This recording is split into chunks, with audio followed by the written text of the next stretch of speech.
అయితే ముందుగా మరి మనందరం ఈ రీతిగా కూడుకోవడానికి మనకి తోడ్పాటునిచ్చిన కృపను చూపిన దేవాదేవునికి ముందుగా మరి మన యొక్క స్థుతులను కృతజ్ఞతలను చెల్లించుకుందాం. And also especial I want to thank God for the మరి టెస్టిమోనీ లేకపోతే ఆ బ్లెస్సింగ్ ఏదైతే మరి సాయి తేజ తమ్ముడు పొందుకున్నాడో ఆ విషయంగా మరి ఒకసారి మనం అందరము మరి ఈ విషయంగా ప్రభువునకు మన యొక్క స్థుతులు తెలియజేసుకుందాము. అలాగే మరి నేను చేసినటువంటి అపరాధాలను బట్టి నా యొక్క క్షమాపణలు నేను ప్రభువునకు తెలియజేసుకుంటున్నాను. అలాగే మరి వాక్య భాగానికి వెళ్ళడానికంటే ముందుగా నేను మున్ననే ఒక చిన్న క్విక్ పేర్స్ చేయవలసిందిగా నేను రిక్వెస్ట్ చేస్తా ఉన్నాను. ప్రార్థన. పరిశుద్ధుడ పరలోక ప్రాధ, ఈ ఘనమైన నామముకు స్తుతులు స్తోత్రములు తండ్రి. ఇదిగో మీ పాదాల చెంత ప్రభా మేమందరం కూడి ఉన్నాం తండ్రి. మాకు స్థలం లేదు తండ్రి, అది కేవలం నీ పాదాల చెంతే మా స్థలం తండ్రి. మీరు కాదంటే ప్రభా మేము ఏమైపోతాము తండ్రి. కానీ ప్రభా మేము చేసిన ప్రతి పాపాన్ని ప్రతి క్షణము క్షమిస్తూ ప్రభా మమ్మల్ని ఆదరిస్తున్న తీరును బట్టి ఈ దినమెల్లా మమ్మల్ని ఈ ప్రార్థనలో ఏకీభవిస్తున్న ప్రతి కుటుంబంలోని సభ్యులను ప్రభా మేము జ్ఞాపకం చేసుకుంటున్నాం. మీరు వాక్యంతోటి ప్రభా మా పాపాలను కడగండి. మిమ్మల్ని మేము ప్రభా అనుదినము ఆచరించే విధానంలో ప్రభా, మిమ్మల్ని గైకొనే విధానంలో ప్రభా మేము ప్రభా నీతిగా యథార్థంగా ప్రభా నిన్ను చేరుకునే కృపను మాకు దయచేయండి. మాకు మీ దగ్గరికి వచ్చే విధానంలో ప్రభా ఏదైతే ఆటంకంగా ఉన్నదో వాటిని తొలగించండి. ఇదిగో ఇప్పుడు ప్రభా నీ వాక్యము నీవు మాతో మాట్లాడుతుండగా ప్రభా వాక్య రూపంలో ప్రభా మీరు మమ్మల్ని దర్శించండి, మీరు మాతో మాట్లాడండి. మా హృదయ ఆశలు కోరికలు నెరవేర్చండి. మాకున్న ఇబ్బందులు ఇరుకులు తొలగించండి. మీరు వాక్యమై మీరు మాతో మాట్లాడి మీరు రాజేష్ని మరుగుపరచండి. మీరు నేరుగా మీరు మాతో మాట్లాడమని మా ప్రభు యేసుక్రీస్తు పేరిట వేడుకొని ప్రార్థిస్తున్నాం తండ్రి. ఆమేన్, ఆమేన్. ఆమేన్. మరి మీ అందరికి కూడా ప్రభు పేరిట వందనాలండి. మరి ఇవాళ మనం నిజానికి చాప్టర్ 8 యొక్క సెకండ్ హాఫ్ చూడాలి. చాలా విషయాలు ఉన్నాయండి. అయితే మనము లాస్ట్ ఎపిసోడ్ లేదా లాస్ట్ సెషన్‌లో ఫస్ట్ హాఫ్‌ని డిస్కస్ చేసినప్పుడు మరి ఒక 3 వచనాలు లేదా 4 వచనాలు నేను ఐ కుడెంట్ టచ్. సో, వాటిని కవర్ చేసుకొని క్విక్‌గా మళ్ళీ ఈ ఈ యొక్క సెకండ్ హాఫ్‌లోకి వద్దాము. సో, నా రిక్వెస్ట్ ఏంటంటే దయతో కొద్దిగా సహనంగా, ఓపికగా, కొంచెం యాక్టివ్‌గా ఇవాళ చెప్పబడే పాయింట్‌ని మీరు వినాలండి. ఎందుకంటే ఇది రిలవెంట్ కాదేమో అని మీరు ఎత్తుకోవడమే ఒక హై నోట్‌లో ఎత్తుకుంటే అక్కడ పర్సెప్షన్ గాని, పర్స్పెక్టివ్ గాని మారిపోద్ది. చాలా అవసరమైన పాయింట్లివి. ఎందుకంటే క్రైస్తవులంటే కేవలం వాక్యము, ప్రార్థనే కాకుండా సమాజం పట్ల మనకుండాల్సినటువంటి అవగాహనని కూడా దేవుడు మనకి చెప్తా ఉండగా విషయాలన్నిటిని పరిశీలన చేద్దాం. మరి ఎవరన్నా క్విక్‌గా లాస్ట్ చాప్టర్ అదే 8థ్ చాప్టర్ ఫస్ట్ హాఫ్‌లో ఏం జరిగింది? మనం ఏం డిస్కస్ చేసామని ఎవరైనా క్విక్‌గా చెప్పగలుగుతారా? హింట్ ఏంటంటే ఆల్రెడీ స్క్రీన్ షేర్‌లో అవే పాయింట్లు నేను షేర్ చేస్తున్నాను. చెప్పండి ఎవరన్నా క్విక్‌గా. స్టెఫెన్ చనిపోయినప్పుడు కొంతమంది భక్తులు అతని సమాధి చేయడం, తర్వాత ఫిలిప్పు హ్మ్. సమరయ పట్టణంకి వెళ్ళి సువార్త ప్రకటించడం, హ్మ్.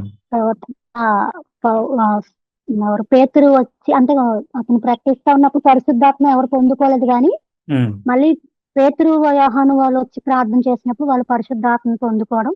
హ్మ్. అక్కడ మళ్ళీ సీమోన్ అనే అతను రావడం, అతను గారడీ చేసే వ్యక్తి. హ్మ్. అతను కూడా పరిశుద్ధాత్మను పొందుకోవడానికి హ్మ్. డబ్బులు ఇవ్వడం హ్మ్. చూస్తామండి. రైట్. అక్కడ పేతురు దాన్ని గద్దించడం చూసాం. రైట్. యాహ్! యాహ్! సో, నేను గత వారపు ఎపిసోడ్‌ని నేను మన ఛానెల్‌లో పెడతాను. సో దట్ ఏంటంటే అది చూసుకుంటూ ఇది విన్నప్పుడు ఇంకొకసారి విన్నప్పుడు ఏంటంటే మరి ఆ కన్సిస్టెన్సీ లేకపోతే ఆ కంటిన్యూటీ అనేది మీకు అర్థమవుతా ఉంటది. అలాగే కొన్ని అదర్ టర్మ్స్ యొక్క రిలవెన్స్ మనం ఆల్రెడీ క్రీస్తు మనము సంఘము పేరిట మరి మనం డిస్కస్ చేసాం గదా! సో, ఆ వీడియోస్‌ని కూడా మీరు వీలైతే ఒకసారి చూస్తే మీకు ఆ కనెక్షన్ అనేది మంచిగా ఎస్టాబ్లిష్‌మెంట్ అవుతదనమాట. ఓకే. ఆల్‌రైట్. మరి ఏం జరుగుతుందంటే ఇప్పుడు చందన గారు చెప్పినట్టుగానే ఎప్పుడైతే పేతురు, యోహానులు ప్రార్థన చేశారో అప్పుడు పరిశుద్ధాత్మ వారికి అనుగ్రహింపబడటం చూసాము. దానికి సింబాలిజంగా ఉన్న కొన్ని పాయింట్స్ కూడా మనం డిస్కస్ చేసాం. అయితే 18వ వచనంలో ఏముంటదంటే పరిశుద్ధాత్మ అనుగ్రహింపబడెనని సీమోను చూచి వెంటనే ఏం చేశాడంటే తన లోపల ఉన్నటువంటి ఆ టెంప్టేషను హి కుడెంట్ రెసిస్ట్ అనమాట. సో, ఇది నేను లాస్ట్ టైమ్ చెప్పినట్టుగా అతనిలో మనల్ని మనం చూసుకోవచ్చు. ఏంటంటే ఒక్కోసారి తెలియకుండా ఐడెంటిటీ కోసమో లేకపోతే ఇంకొకటి కోసమో మనం కొంతమంది యొక్క అసోసియేషన్ కోరుకుంటాం. లేకపోతే ఫేమస్ పీపుల్‌తో ఉండాలనుకుంటాం. సెలబ్రిటీ పీపుల్‌తో ఉండాలనుకుంటాం. లేకపోతే వాళ్ళని మన సంఘాల్లోకి ఆహ్వానించాలనుకుంటాం. నేను గాబట్టి ఆ పాస్టర్ గారిని పిలిపించాను. నేను గాబట్టి లేపోతే అతను చిన్నప్పటి నుంచి మన దగ్గర పెరిగాడు. ఇలా మనం కైండ్ ఆఫ్ కొంచెం షో ఆఫ్ చేసే పరిస్థితి ఉంటది. ఒక్కోసారి మనం మన కోసం చేసే పని దేవుడి కోసం ఏదో చేసేస్తున్నాం అనేటటువంటి మిస్కన్సెప్షన్ లేదంటే మిత్తులో కూడా వెళ్ళిపోతూ ఉంటాం. బట్ ఇక్కడ ఈ ఆదిమ సంఘాన్ని అంతటా కూడా మనం ఒక రకంగా ఏదేను తోటలాగా మనం చూసే ప్రయత్నం చేయొచ్చు. ఏదేను తోటలో ఉన్నటువంటి వాళ్ళిద్దరిని కరప్ట్ చేయడానికి ఏ విధంగా అయితే మరి సాతాను లేదంటే ఆ సర్పము, అంటే నేను అండ్ ఆర్ కాంబినేషన్లో మాట్లాడుతున్నాను, మరి చూచాయో ఇక్కడ కూడా ఈ ఆదిమ సంఘంలోకి ఆ యొక్క ఈవిల్ స్పిరిట్ రావడం కోసంగా చాలా ఇన్సిడెంట్లు ట్రై చేస్తుంది. అనన్య సఫరియా రూపంలో కానీ, ఇంకొకటి కానీ, ఇప్పుడు ఇతర రూపంలో కానీ. దేవుడు ఏం చేస్తున్నాడంటే ఈ సంఘం గట్టిగా నిలబడే ఒక ప్లేస్ వరకు కూడా ఆయన ఇటువంటి సంఘటనలన్నింటినీ కూడా చాలా జాగ్రత్తగా అంటే ఎంత మేరకు డిసిప్లిన్ చేయగలడో అంత మేరకు ఆయన కంట్రోల్ చేస్తున్నాడు. ఇప్పుడు ఎప్పుడైతే మనోడు వచ్చి నేను మీకు డబ్బిస్తా, మీరు నాకు ఆ హోలీ స్పిరిట్ని ఇవ్వండి అంటే, ఒకవేళ పొరపాటున ఎప్పుడన్నా వీళ్ళు గనక అతనితో మనకు అవసరం ఉంటుంది అన్నట్టుగా గనక వీళ్ళు ఆ దిశగా తిరుగుంటే అయిపోయింది. ఈ యొక్క లక్ష్యం కానీ, ఈ యొక్క ఉద్దేశం కానీ కంప్లీట్గా ఎలా అంటే బూడిదలో పోసిన పన్నీర్ అయిపోద్ది అనమాట. అటువంటి పనులు ఎవరు చేయకుండా ఉండడం కోసంగా వెంటనే మరి పేతురు ఆయన రీబ్యూక్ చేస్తున్నాడంట. చూడండి, వాళ్ళ ఊరది. ఆ ఊర్లో ఎంతో కొంత ఇతనికి మరి విలువ, గౌరవం ఉండుంటది. ఎందుకంటే ఆల్రెడీ గారడీ చేసి మనోడికి ఒక పేరు ప్రఖ్యాతులు ఉన్నాయి కదా. అటువంటి పర్సన్‌ని జనరల్‌గా మనం ఎప్పటి దగ్గరికైనా వెళ్ళినప్పుడు కూడా మనం ఏం చేస్తామంటే పరిచర్యకి అవసరమయ్యో లేకపోతే ఇంకో అవసరమయ్యో వాళ్ళు చేసే పనులు నచ్చకపోయినా మనం ఎంతో కొంత రిలేషన్‌ని మెయింటైన్ చేయడానికి లేకపోతే వాళ్ళని కొంచెం కన్విన్స్ చేయడానికి వాళ్ళకి ఫేవర్‌గా అవసరమైతే మనకు నచ్చని 1, 2 పనులు చేయడానికి కూడా ప్రయత్నిస్తుంటాం అప్పుడప్పుడు తప్పనిసరి. కానీ ఇక్కడ పేతురు విషయంలో ఎట్లా ఉందంటే రైట్ అంటే రైట్, రాంగ్ అంటే రాంగ్. పేతురు అంటే పేతురనే కాదు, ఇలా రిబ్యూక్ చేసేటప్పుడు, కన్ఫ్రంట్ చేసేటప్పుడు కూడా పరిశుద్ధాత్మనందు పేతురు లేదా పేతురు ద్వారా పరిశుద్ధాత్మ ఇక్కడ మాట్లాడుతుంది. ఏమంటుందంటే 20వ వచనంలో ఎవరైనా చదవండి, 20-23 వరకు. నీవు ద్రవ్యమిచ్చి దేవుని వరము సంపాదించుకుందునని తలంచుకొని అందున నీ వెండి నీతో కూడా నశించును గాక. నీ హృదయము దేవుని ఎదుట సరి అయినది కాదు గనుక ఈ కార్యమందు నీకు పాలు పంపులు లేవు. కాబట్టి ఈ నీ చెడుతనము మానుకొని మారు మనసు నొంది ప్రభువును వేడుకొను. ఒకవేళ నీ హృదయాలోచన క్షమింపబడవచ్చును. నీవు ఘోర దుష్టత్వములోను దుర్నీతి బంధకములోను ఉన్నట్టు నాకు కనబడుచున్నదని చెప్పాను. అందుకు సీమోను, మీరు చెప్పిన వాటిలో ఏది నా మీదికి రాకుండా మీరే నా ప్రభువును వేడుకొనుడని చెప్పాను. సో ఇక్కడ మనకి 2 రకాల సినారియో. ఒకటి, నీ యొక్క ఇంటెన్షన్స్ ని నువ్వు సరి చేసుకోకుండానే నువ్వేదో బాప్తిజం చేసేసుకున్నావు, మారిపోయానని ఇదిలో వెళ్ళిపోవడం ఒకటి. 2, మోసపుచ్చే ప్రయత్నం చేస్తే. ఈ 2 సినారియోలోనే ఏం చెప్తున్నాడంటే పేతురు, దే ఆర్ రీడైరెక్టింగ్ టు దేనికి చెప్తున్నారు? Repent and return to God so that God May forgive you అని చెప్తున్నారు.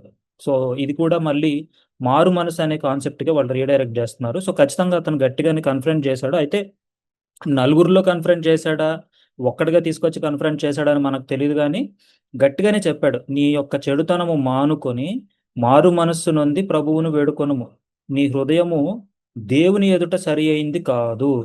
అలాగే నువ్వేదో అనుకుంటున్నావేమో మాకులాగే పనులు చేసేయాలని, ఇటువంటి పాలు పంపులు నీకు జరగవు, ఘోర దుష్టత్వంలోను దుర్నీతి బంధకంలోను ఉన్నావని నాకు కనబడుచున్నదని పేతురు చెప్తున్నాడు. లేదా పేతురు ద్వారా పరిశుద్ధాత్మ దేవుడే గట్టిగా బలంగా చెప్తే వెంటనే 24th వర్స్కి వచ్చేటప్పటికి సైమన్ చల్లబడిపోయాడు. అంటే అనుకున్నా, ఒకవేళ అతనిలో గిల్ట్ ఫీలింగ్ వచ్చి అరే ఇలాంటి తప్పుడు ఫీలింగ్ నేను అలా చేశాను అని అనుకున్నా, లేదు నేను ఏదో ట్రై చేశాను ఇది వర్కౌట్ కాదులే అని అనుకున్నా, ఈ 2 సినారియోలోనూ చల్లబడిపోయి ఏమంటున్నాడంటే ఇక ఇప్పుడు నేను కోరుకున్నా వేడుకున్నా ఇప్పుడు ఏమైనా పెద్ద జరిగిపోద్ది ఏంటి, సర్లే అయ్యగారు మీరే ప్రార్థన చేయండి అనేటటువంటి ఒక రెస్పాన్స్ అనమాట.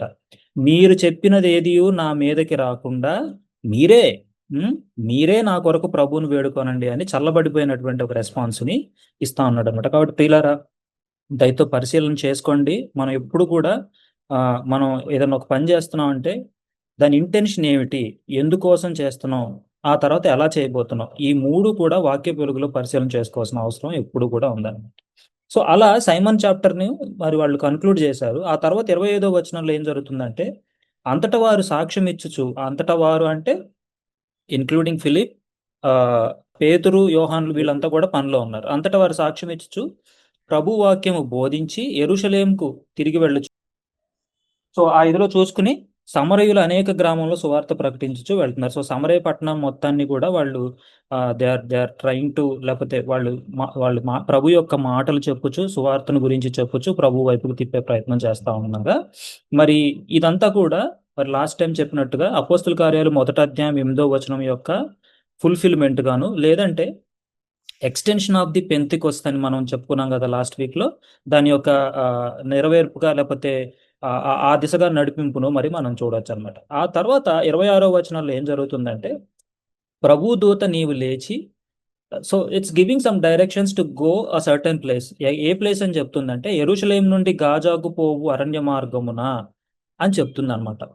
మరి యెరూషలేం నుండి గాజాకు పోవు రూట్ అన్నది జనరల్ గా వాళ్ళు వాడుతున్న రూట్ అన్నమాట. Maybe connecting way or could be a highway there అన్నమాట. అప్పుడు 27th లో ఎవరైనా చదవండి ఒకసారి 27th. అప్పుడు ఐథియోపియుల రాణి అయిన కందాకే క్రింద మంత్రి అయి ఆమె యొక్క ధనాగారం అంతటి మీదనున్న ఐథియోపియుడైన నపుంసకుడు ఆరాధించుటకు యెరూషలేమునకు వచ్చి ఉండెను.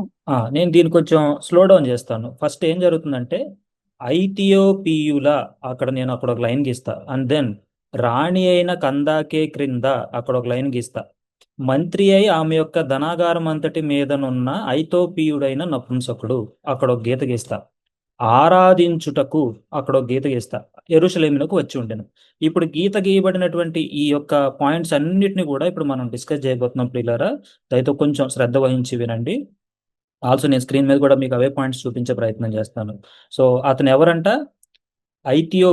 ఇథియోపియన్ అని చెప్తున్నారు. అతను ఒక మరి యూనక్ అని చెప్తున్నారు. తెలుగులో మనకి నపుంసకుడు అని రాయబడింది. అండ్ దెన్ అతను మరి ఎవరి దగ్గర పనిచేస్తున్నాడు అంటే, రాణి అయిన కందాకే కింద మంత్రి అంటున్నారు. అయితే ఒక్కొక్క టర్మ్ని మనం చూసే ప్రయత్నం చేద్దాం.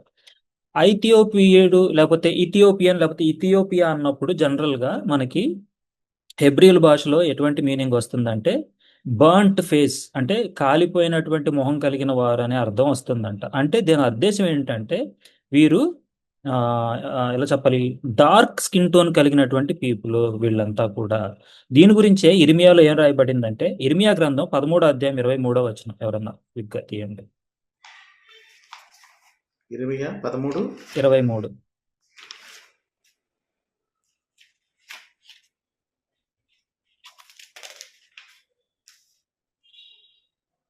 కూషు దేశస్థుడు తన చర్మమును మార్చుకొనగలడా? చిరుతపులి తన మచ్చలను మార్చుకొనగలదా? మార్చుకొనగలిగిన ఎడల కీడు చేయుటకు అలవాటు పడిన మీరును మేలు చేయ వల్లపడును. ఆ ఫస్ట్ లైన్ చదవండమ్మా మరొకసారి ఒకసారి. కూషు దేశస్థుడు తన చర్మమును మార్చుకొనగలడా? అక్కడ ఆగండి. ఎందుకు నేను ఆ వర్స్ మీకు చూపించానంటే, అప్పటి ఇథియోపియా అంటే కింగ్డమ్ ఆఫ్ కూష్ అని వస్తుందంట. CUSH కూష్ అని అంటున్నారు, KUSH కూష్ అని కూడా రాయొచ్చు అని కూడా చెప్తున్నారు. మరి ఈ కూష్ అనబడిన వాళ్ళు ఎవరు అంటే, దాని ప్రస్తావన కూడా మనకి ఎక్కడ వస్తుందంటే, ఆదికాండంలో 10వ అధ్యాయము 6-8 ఆదికాండము 10వ అధ్యాయము 6-8. హాము కుమారులు కూషు, మిస్రాయిము, పూతు, కనాను అనువారు. కూషు కుమారులు సెబా, హవీలా, షప్త, రాయమ, సప్తక అనువారు. రాయమ కుమారులు షేబా, దదాను అనువారు. కూషు నిమ్రోదును కనెను. అతడు భూమి మీద పరాక్రమశాలి అయి ఉండుటకు ఆరంభించెను. ఎవరి కుమారులు అంట వీళ్ళంతా? కూషు అనబడిన వారు హాము. అయితే దీని సోర్స్ ఫిగర్ ని కనెక్ట్ చేస్తే వీళ్ళంతా ఎవరి కిందకు వస్తారు? ఆదాం యొక్క వంశావళే వీళ్ళంతా. అంటే ఆ బిడ్డల కిందే కదా ఇదంతా లెక్క. అంటే ఎందుకు చెప్తున్నానంటే ఈ పాయింట్, ఈ యొక్క కుమారుల నుంచే డిఫరెంట్ ఎథ్నిసిటీస్ లేదా రేసెస్ పుట్టాయని చెప్తున్నారు అనమాట. సో ఈ యొక్క హాము కుమారుడైనటువంటి కూషు వీళ్ళంతా కూడా నలుపు శరీర వర్ణం కలిగిన వారుగా చెప్పబడుతుంది అనమాట. అది. అండ్ దెన్ ఈ యొక్క ఇథియోపియన్ ఈ పర్సన్ యూనక్ అని చెప్పబడుతుంది, అంటే నపుంసకుడు అని రాయబడింది అనమాట. ఇక్కడ ఈ అధ్యాయంలోకి వచ్చేటప్పటికి మనం అర్థం చేసుకోవాల్సింది ఏంటంటే, నపుంసకుడు అన్నప్పుడు ఆయన need not to be a gay, లేకపోతే need not to be a homosexual. ఎందుకు నేను ఈ పాయింట్ మెన్షన్ చేశానంటే ప్రియులారా, ఈ యొక్క మ్యారేజ్ అనే టాపిక్ ని తీసుకొచ్చి యేసుక్రీస్తుని వాళ్ళు పరిశోధింప ప్రయత్నించినప్పుడు ఆయన ఏం చెప్తున్నారంటే, 3 రకాలైనటువంటి యూనక్స్ ఉన్నారంట. ఎవరు అంటే బాల్యము నుండి తమ శరీరంలో ఆ విధమైనటువంటి మార్పులు కలిగిన యూనక్కులుగా ఒకరుంటే, ఏదో ఒక సమయంలో వారిని బలవంతంగా యూనక్కులుగా మార్చబడ్డారు అనేది రెండవ యూనక్ అంట. మూడవ యూనక్ వచ్చేసి దేవుని రాజ్యం యొక్క పని కోసము తమను తాము సమర్పించుకున్నవారు అని చెప్పబడుతున్నారు. అయితే జనరల్గా యూనక్ అన్నప్పుడు ఇంగ్లీష్లో మీనింగ్ ఏమని వస్తుంది అంటే, ఒక పర్సన్ యొక్క టెస్టికల్స్ని ఒకవేళ ఎవరన్నా క్రష్ చేసేసినా పాడు చేసేసినా అటువంటి వ్యక్తులు యూనక్కులుగా పిలువబడుతున్నారు అనమాట.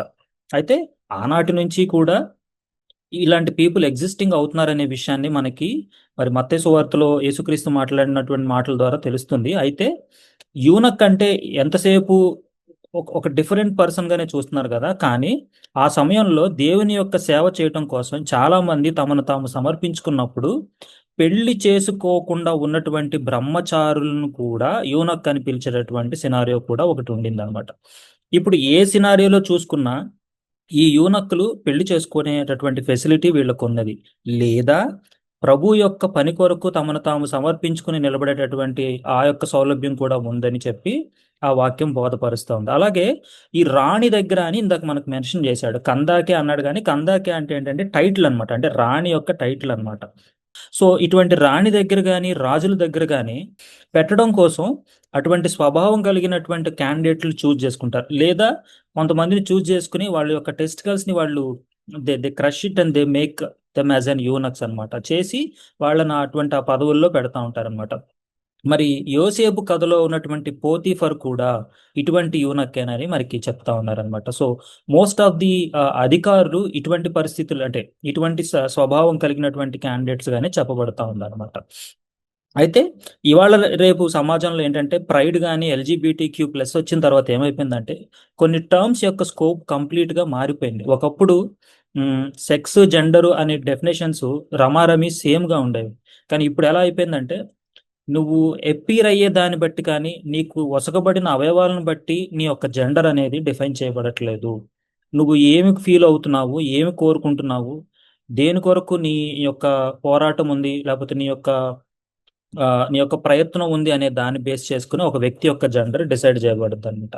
అలాగే వీళ్ళంతా కూడా ఏంటంటే ఏదో ఒక సమయంలో ఎక్కడో చోట మరి అప్రెషన్కి గురయ్యో ఏదో ఒక రూపేణ వీళ్ళు ఏం చేస్తున్నారంటే ఫ్రీడము, లిబర్టీ, ఐడెంటిటీ అనే పేర్ల మీద తమ గుర్తింపు కోసం వీళ్ళు చాలా కాలంగా, దాదాపు ఒక లాస్ట్ 5 to 10 yearsలో వీళ్ళ యొక్క పోరాటం అనేది మరి ఆల్మోస్ట్ ఇంకా మాకు దీన్ని చట్టబద్ధం చేయాలనేటటువంటి పోరాటం ఉందన్నమాట. అయితే ఈ యూనక్ని మీరు ఈ పీపుల్తో కలపాల్సినటువంటి అవసరం లేదు అనేది నా యొక్క మొదటి పాయింట్. సెకండ్ పాయింట్ ఏంటంటే ఇటువంటి వ్యక్తులు మనకు ఎదురైనప్పుడు క్రైస్తవులకి ప్రాబ్లం ఎక్కడొస్తుందంటే మరి వీళ్ళని ఎంకరేజ్ చేయొచ్చా లేదా, అంటే ఎంకరేజ్ అంటే వీళ్ళని మనం మన చర్చ్ దిశగా ప్రోత్సహించవచ్చా లేదా అన్నప్పుడు ఒక పాయింట్ అయితే గుర్తుపెట్టుకోవాలి, అందరూ కూడా ప్రభు కృపకు రక్షణకు సమానులే, ఆ విషయంలో ఎటువంటి డౌట్ లేదు, కాబట్టి మనం వీరిని ఆదరించవచ్చు. కానీ ప్రాబ్లం ఎక్కడొస్తుందంటే when these people involved in ఆమోదయోగ్యం కానటువంటి రిలేషన్స్లో కానీ ఆమోదయోగ్యం కానటువంటి ఏమన్నా ప్రాక్టీస్లో ఇన్వాల్వ్ అయినప్పుడు మరి నాయకులకు కానీ లేకపోతే పాస్టర్స్ కానీ చాలా పెద్ద ప్రాబ్లం అవుద్ది, వీళ్ళని హ్యాండిల్ చేయాల్సి వస్తే చాలా క్రిటిసిజం కూడా ఫేస్ చేస్తూ ఉంటారనమాట. అయితే మనకి ఇవ్వబడిన సోర్సు మనకి మరి స్క్రిప్చర్ వాక్య భాగమే కాబట్టి దాన్ని బేస్ చేసుకుని మనం ఏం చెప్పగలమంటే మనకున్న పరిధిలో మనకున్న జ్ఞానంలో వారిని ప్రభు వైపుకు నడిపించగలము. వీలైతే ఆ యొక్క ఆమోదయోగ్యం కానటువంటి ఆ ప్రాక్టీసెస్ నుంచి బయటకు రమ్మని చెప్పగలమే కానీ మరి ఆ లోపల జరగాల్సినటువంటి కార్యము దేవుడు మాత్రమే చేయగలడు అనమాట. అదొక విషయాన్ని గుర్తుపెట్టుకోండి. వీళ్ళని మనము అసహించుకోవాల్సినటువంటి పని లేదు, దూరం పెట్టాల్సినటువంటి పని లేదు. దేవుడు వీళ్ళను కూడా మరి తన యొక్క కమ్యూనిటీలోకి చేర్చుకుంటున్నాడు అనే ఆ యొక్క థీమ్నే ఈ 8th చాప్టర్ యొక్క సెకండ్ హాఫ్ మరి కవర్ చేయబోతా ఉంది ప్రియులారా. మరి దీని తర్వాత మీకు డౌట్ రావాలి, ఏమని అంటే 27వ వచనం చివరిలో ఏముందంటే ఆరాధించుటకు యెరూషలేమునకు వచ్చి ఉండెను అని ఉంది. మీకు డౌట్ రావాలి, అదేంటండి మరి అప్పట్లో ఈ యొక్క టెంపుల్కి కానీ లేకపోతే టాబర్నాకిల్కి కానీ రావాలంటే కొన్ని స్పెసిఫిక్ రూల్స్ కండిషన్స్ దేవుడు పెట్టాడు కదా, దానికి సోర్స్ ఏంటంటే ఈ మాట అనడానికి ద్వితీయోపదేశ కాండము 23వ అధ్యాయం. గాయమునందున వృషణములు గలవాడే గాని మర్మాంగం కోయబడిన వాడే గాని యెహోవా సమాజంలో చేరకూడదు. ఇది. సో ఈ వచనం ప్రకారం అప్పట్లో ఉన్నటువంటి ఆ యొక్క రిచువల్స్ లేదంటే ఆఫరింగ్స్ సాక్రిఫైజెస్ విషయంలో దేవుడు మరి అప్పుడు కొన్ని రెస్ట్రిక్షన్స్ పెట్టాల్సి వచ్చింది. దీనిలో భాగంగా చూసుకుంటే మరి ఈ యూనక్కు ఖచ్చితంగా యెరూషలేం దేవాలయం లోపలికైతే మరి అనుమతి లేదు. ఆ ఇప్పుడు మనం ఇందాక చదివాం కదా, కూషు దేశము అని చదివాం కదా. కూషు దేశపు రాణి ఒకానొక టైంలో షీబా అని ఒక రాణి ఉండిందనమాట. ఆవిడ మరి సొలోమోన్ టైంలో మరి సొలోమోన్ యొక్క జ్ఞానవంతుడి గురించి తెలిసినప్పుడు ఆయన్ని మరి లేకపోతే ఆయన్ని అనే కంటే కూడా ఆ రాజ్యాన్ని ఆ ప్లేసెస్ అంతటిని ఆమె విజిట్ చేయడానికి వచ్చిందనమాట. వచ్చినప్పుడు ఇన్ రిటర్న్ సొలోమోన్ కూడా ఆవిడకి గిఫ్ట్ ఇచ్చాడంట. ఏంటంటే ఆమెకి విస్తారమైనటువంటి ఆమెకు కావలసినటువంటి అన్ని కూడా ఆయన తిరిగి ఇచ్చి పంపించాడు అని మరి చెప్తున్నారు. అలా పంపించినప్పుడే ప్రాబబ్లీ సొలోమోన్కి ఎంత కాదన్నా కొంచెం ఈ స్త్రీల పట్ల ఉన్నటువంటి ఆ చిన్న వీక్నెస్ కారణంగా మేబీ వీరిరువురు మరి they might have made love. And so ఆవిడ తన రాజ్యానికి తిరిగి వెళ్ళినప్పుడు మరి ఈ యూదుల యొక్క వారసుడిని ఒక్కరిని ఆవిడ ప్రాబబ్లీ ఆ ఇథియోపియా అంటే కూష్ కింగ్డమ్ లో ఆవిడ తీసుకొచ్చి ఉండవచ్చు. తద్వారా యూదుల యొక్క ప్రాక్టీసెస్ ని ఇథియోపియాలో ప్రవేశపెట్టుండవచ్చు అని చెప్తున్నారు. సో అలా రావడం ద్వారా కొంతమంది మేబీ నిజంగానే యూదులుగా మరి ఆ యొక్క సున్నతి అనే ప్రక్రియను అనుసరించి వాళ్ళు మారుండవచ్చు. కొంతమంది సున్నతి తీసుకోలేదు, కానీ యూదుల యొక్క ఆ యొక్క ఆచారాలను యొక్క సంస్కారాలను గౌరవించేటటువంటి అన్యులుగా లేకపోతే యూదేతరులుగా కూడా ఉండుండవచ్చు. అందుకనే ఈయనకి యెరూషలేం గురించినటువంటి అవగాహన, ఆ టెంపుల్ కి ఆ పండగల టైంలో రావాలనేటటువంటి అవగాహన కలిగింది అని చెప్తున్నారు. కానీ మరి ద్వితీయోపదేశ కాండం ప్రకారం ఇందాక చూసిన వర్స్ ప్రకారం అయితే టెంపుల్ లోపలికి అయితే ఈయన అలౌడ్ కాదు. బహుశా మరి అన్యుల కోర్టు అని మనకి అప్పటి కాలంలో టెంపుల్లో ఉండేదన్నమాట. మరి ఆ టెంపుల్ కోర్టులోకి వచ్చి మరి ఆయన ప్రార్థన చేసుకుని బహుశా మరి ఆయన టైంలో ఈయన మనసులో రకరకాలైనటువంటి ప్రశ్నలు వచ్చి ఉండవచ్చు. మరి మమ్మల్ని ఎందుకు యాక్సెప్ట్ చేయట్లేదనో, లేకపోతే దేవుని గురించినటువంటి ప్యాషన్ ఈ యొక్క పర్సన్ లో ఉండుండవచ్చు. సిమిలర్ టు కొర్నేలి గారి మాదిరిగానే ఈయన కూడా మరి చక్కగా ఆ యొక్క సాంప్రదాయాలను సంస్కారాలను గౌరవిస్తూ నడుస్తున్నాడేమో బహుశా. మరి ఆ టైంలోనే ఆ అన్యుల కోర్టులో మరి అంగళ్ళు కొట్లు లాంటివి ఉన్నప్పుడే మరి ఆయన అక్కడ యెషయా యొక్క స్క్రోల్ ని కొనుక్కుని మరి ఆయన తన మార్గంలో తను చదువుకుంటూ వెళ్తున్నాడు అని చెప్తున్నారు. మరి అలా చదువుకుంటూ వెళ్తున్న ఆ పర్సన్ ని కలుసుకోమని 29వ వచనం, మన 8వ చాప్టర్ అపోస్తుల కార్యాల్లో 29వ వచనంలో ఆత్మ ఫిలిపుతో ఏం చెప్తుందంటే నువ్వు ఆ రథం దగ్గరకు పోయి ఆ పర్సన్ ని కలుసుకోమని చెప్తుందంట. మరి మనవాడు మరి వెనక నుంచి పరిగెట్టుకుంటా అన్న వెళ్ళి ఉండాలి, లేదంటే ఎదరి నుంచి అన్న పరిగెట్టుకుంటా వచ్చి, ఎందుకంటే వాళ్ళు రథం మీద వెళ్తున్నారు వచ్చి. మరి అనుకుందాం ఆయన పేరు రాజేష్ అని పెట్టుకుందాం, ఆ యువనక్ పేరు. ఏమంటే రాజేష్ గారు అని పిలిచి ఆపి మరి ఆయన దగ్గరికి పోయి మరి వాళ్ళిద్దరూ మేబీ చిన్నగా ఇంట్రొడక్షన్ అది ఇచ్చుకుని ఉంటారు. అండ్ దెన్ వెంటనే ఏమన్నాడంటే 30వ వచనంలో ఏముందంటే అతను యెషయా గ్రంథము చదువుచుండగా విన్నాడంట. అంటే మరి అతను గట్టిగా ఆ యొక్క యెషయా గ్రంథాన్ని చదువుతూ ధ్యానం చేస్తూ దేవుడికి మరి ఏమన్నా ప్రార్థన చేసుకుంటున్నాడో రిక్వెస్ట్ పెట్టుకుంటున్నాడో ఏమో బహుశా. మరి ఇదిగో నువ్వు చదవటం అన్నది ఆయన ఫిలిప్ గారు వింటే, ఇదిగో నువ్వు చదువుచున్నది గ్రహించుచున్నావా అని 30వ వచనంలో ఫిలిప్ గారు అడిగారట. అండ్ దెన్ 31వ వచనంలో ఆయన ఏమంటున్నారంటే ఎవడైనాను నాకు త్రోవ చూపుకుంటే ఎలా గ్రహింపగలను అని చెప్పాడంట. సో ఈ వచనం యొక్క రిలవెన్స్ ఎలా ఉంది అంటే మనందరి జీవితాల్లో, ఎస్పెషల్లీ ఆధ్యాత్మిక జీవితాల్లో ఈ విధంగా మనల్ని దేవుని వైపు నడిపించేవారు కానీ, లేకపోతే సరైన దృక్పథము అవగాహన దేవుని పట్ల కలిగి ఉండటము, మరి మన యొక్క నడత, మన ప్రార్థన విశ్వాసాలకు సంబంధించి మనల్ని ఈ విధంగా గైడ్ చేసే ఒక మెంటర్ అవసరమని ఈ యొక్క వర్స్ మనకి తెలియజేస్తా ఉంది ప్రియులారా. అండ్ దెన్ వాళ్ళిద్దరు రథం ఎక్కి నడుస్తా ఉన్నారు. అందులో మరి ఈయన చదువుతున్నటువంటి వాక్య భాగం ఇందాక మరి చందన గారు చదివారు కదా, 32వ వచనం నుంచి దగ్గర దగ్గర 33వ వచనం కూడా. అదంతా దేనికి రిఫరెన్స్ అంటే యెషయా గ్రంథం 53వ అధ్యాయం. మన గుడ్ ఫ్రైడే టైంలో చాలా బాగా ధ్యానం చేస్తుంటాం కదా 53వ అధ్యాయం. మరి ఆ 53వ అధ్యాయంలోని వర్సెస్ నే మరి ఆయన చదువుతున్నాడని మనకి ఇక్కడ చెప్పబడింది అనమాట. అయితే ఇక్కడ ఇండైరెక్ట్ గా లేకపోతే డైరెక్ట్ గానే లూక్ ఎలా రాస్తున్నాడంటే మీకు తెలిసిన చాప్టర్ లోంచే ఉన్నది, మీరు చదివే యెషయాలోనే యేసుక్రీస్తుని గురించి ఉన్నది, కానీ మీరు మిస్ అయిపోయారు. మీరు కేవలం మెస్సయ్య వస్తాడు, రక్షకుడు వస్తాడు, ఒక కింగ్ వస్తాడని చూశారు, కానీ ఆ కింగ్ సఫరింగ్ సర్వెంట్ లాగా వస్తాడు, లేదంటే తను తానే ఒక అర్పణగా చేసుకునేటటువంటి బలి పశువుగా వస్తాడు, లేకపోతే తను తాను ఆ యొక్క బలి అర్పణతో మరి మరి ఏమంటారు తన రక్తంతో మరి ఆ అర్పణ చేసేటటువంటి ప్రధాన యాజకుడికి వస్తాడటువంటి అనేటటువంటి ఆ సినారియోస్ అన్నిటిని యూదులు మీరు మిస్ అయిపోయారనే విషయాన్ని చెప్తున్నాడు. Also at the same time ఈయనకు కూడా యూదేతరుడైనటువంటి ఈయనకు కూడా ఆ విషయాలన్నీ బోధపరుస్తా ఉన్నాడు ప్రియులారా.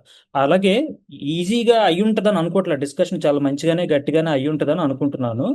అయితే అవన్నీ 35వ వచనంలో ఫిలిప్పు నోరు తెరిచి ఆ లేఖనమును అనుసరించి అతనికి యేసును గూర్చిన సువార్త, మళ్ళీ చూడండి, యేసును గూర్చిన సువార్త ప్రకటించడం. మనం ఫస్ట్ హాఫ్ లో చదివినప్పుడు కూడా ఫిలిప్పు సేమ్ ప్యాటర్న్ లోనే వర్క్ చేస్తున్నాడు. మనం ఖచ్చితంగా గుర్తుపెట్టుకోవాలన్నమాట. అలాగే ఒకవేళ వీళ్ళ డిస్కషన్ 53వ చాప్టర్ తోనే ఆగిపోయి ఉంటే ఆయన క్రీస్తుని గురించి ఆయన కార్యాలను గురించి మొత్తం ఇతను ఎక్స్ప్లెయిన్ చేశాడు కాబట్టి తెలుసుకున్నాడు అని అనుకోవచ్చు. బట్ ఒకవేళ వాళ్ళ డిస్కషను 56వ చాప్టర్ వరకు కూడా వెళ్ళుంటే, ఇంట్రెస్ట్ ఉన్న పీపుల్ మీరు దయతో 56వ చాప్టర్ చదువుకుంటే అందులో ఏముంటుందో తెలుసా ప్రియులరా? ఈ యూనక్స్ అందరినీ కూడా దేవుడు తనలో అంటే తన యందు వారందరినీ కలుపుకుంటానని, వీళ్ళందరినీ మరి కొన్ని కారణాల చేత ఎట్లయితే దూరం పెట్టాడో, వేరు పెట్టాడో, ఇప్పుడు ఆ దూరం పెట్టబడినటువంటి ప్రజలు, వేరు పెట్టబడినటువంటి ప్రజలు వీళ్ళందరూ కూడా ఎవరి యందు ఒకటి గావించబడుతున్నారంటే ప్రభువునందు లేదా యేసుక్రీస్తు నందు ఒకటి గావించబడుతున్నారు, ఆయన యందు కలపబడుతున్నారు.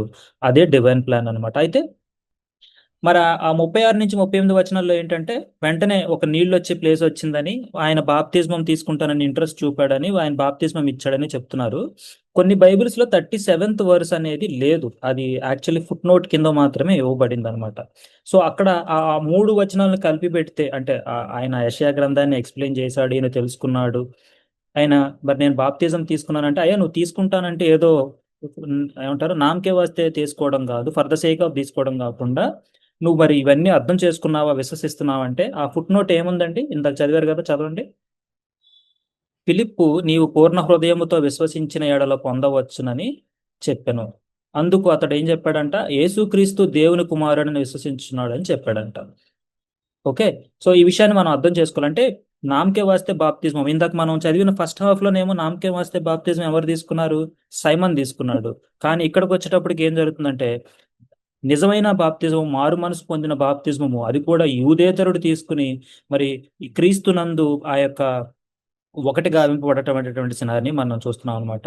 సో ఫస్ట్ హాఫ్ చివరిలో కూడా ఇదే కదా జరిగింది. సమరయ పట్టణంలోని ఆ క్యాండిడేట్స్ అందరినీ మరి దేవుడు ఇంక్లూడ్ చేస్తున్నాడు. ఇప్పుడు ఈ ఎథియోపియన్స్ లేకపోతే యూనక్స్ ను కూడా దేవుడు మరి తన దేవుని సొసైటీలోకి ఆయన ఇన్వైట్ చేస్తున్నాడు, లేకపోతే యూనిటీ చేస్తున్నాడు అనే విషయాన్ని చూస్తున్నాము.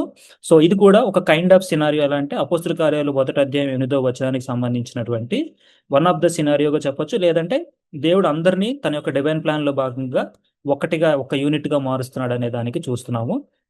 ఈ ఇన్సిడెంట్స్ అన్ని కూడా రేపు రానున్న చాప్టర్స్లలో దేనికి పాత్ అయిపోతుంది అంటే కొర్నేలి గారి యొక్క అంటే actually final phase of this verse అంటారు, ఎక్స్టెన్షన్ ఆఫ్ పెంతుకొస్తుకు ఫైనల్ ఫేజ్ కొర్నేలి గారు బాప్తిజం పొందడంతో అక్కడి నుంచి ఇంకా పౌల్ గారు పిక్చర్లోకి దిగడం, కంప్లీట్ గా యాక్షన్ లో దిగడం అనేటటువంటి విషయాలను మనం చూస్తాం అనమాట. మరి సమయం అయిపోయింది కాబట్టి నేను మేబీ ప్రాబబ్లీ ఒక్క వర్స్ని నేను మాత్రమే మీకు ప్రజెంట్ చేస్తాను. చివరిగా ఎఫెసీయులకు రాసిన పత్రిక 2వ అధ్యాయము 12-13 వచనాలు.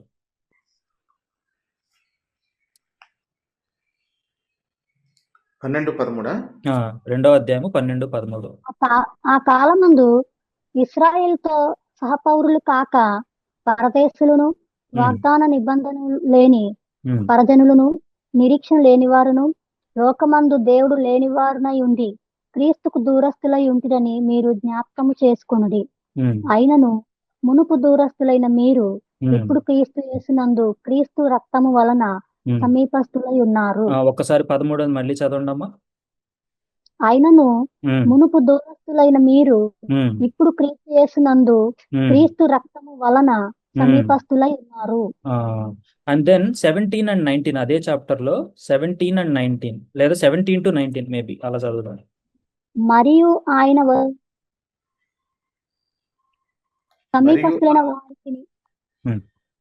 సమీపస్తులైన వారికిని సమాధాన సువార్తను ప్రకటించెను. ఆయన ద్వారానే మనము ఉభయులము ఒక్క ఆత్మయందు తండ్రి సన్నిధికి చేరగలిగి ఉన్నాము. కాబట్టి మీరిక మీదట పరజనులను పరదేశులనై ఉండక పరిశుద్ధులతో ఏక పట్టణస్థులను ఉమ్, దేవుని ఇంటి వారునై ఉన్నారు. 17వ వచనంలోనే ఏం చెప్తున్నాడంటే ఆయన వచ్చి దూరస్తులైన మీకును సమీపస్తులైన వారికి అంటే యూదులకి యూదేతరులకు మధ్య సమాధాన సువార్తను ప్రకటించను. ఆయన ద్వారానే మనము ఉభయులము, అప్పుడు ఉభయులం కానీ ఇప్పుడు మనం ఏం పెట్టుకోవచ్చు అంటే అక్కడ మనం అందరమును ఒక్క ఆత్మ యందు తండ్రి సన్నిధికి చేరగలిగాము. కాబట్టి ఇక మనం అందరము ఎవరు అంట? దేవుని ఇంటి వారమై ఉన్నాము. ఈ పాయింట్ దయచేసి మీరు గుర్తుపెట్టుకోండి. ఎందుకు నేను ఎఫెసీ పత్రిక వచనాన్ని చదివానంటే, నేను లాస్ట్ టైం కూడా చెప్పినట్టు ఈ యొక్క డివైన్ ప్లాన్ ఏంటి అనేది మనకి అపోస్తల కార్యాల ద్వారా అర్థమైతే ఎందుకు అన్నది ఎఫెసీ పత్రిక ద్వారా మనకు అర్థమవుతుంది. కాబట్టి నేను ఆ కనెక్షన్ మీకు ఇచ్చే ప్రయత్నం చేశాను. మరి కొన్ని వర్సెస్ మరి టైం సరిపోవడం వల్ల నేను స్కిప్ చేశాను. అలాగే ఇందాక చెప్పాను కదండి, యేసుక్రీస్తు యూనక్స్ గురించి మాట్లాడే వరుసు మత్తయి సువార్త 19వ అధ్యాయము 12 నుంచి చదువుకోండి. But he speaks about the eunuchs, అంటే ఎలాంటి యూనక్స్ ఉన్నారని చెప్తున్నారు. అయితే ఈ యూనక్స్ లో పెళ్లి కానటువంటి బ్రహ్మచర్యము చేసుకుంటూ ప్రభువునకు తమను సమర్పించుకున్న వారు కూడా ఉన్నారు. మరి ఇట్టి విషయాలను మనకి నేర్చుకోవడానికి సహాయం చేసిన దేవునికి కృతజ్ఞత తెలుపుకుంటూ, మరి ప్రభు చిత్తమైతే మరి మరొకసారి మిమ్మల్ని కలుసుకుంటాను. అప్పటి వరకు కూడా మీ అందరికీ షాలోం షాలోం. దేవుడికి మహిమ కలుగును గాక. చక్కని వాక్య సందేశం.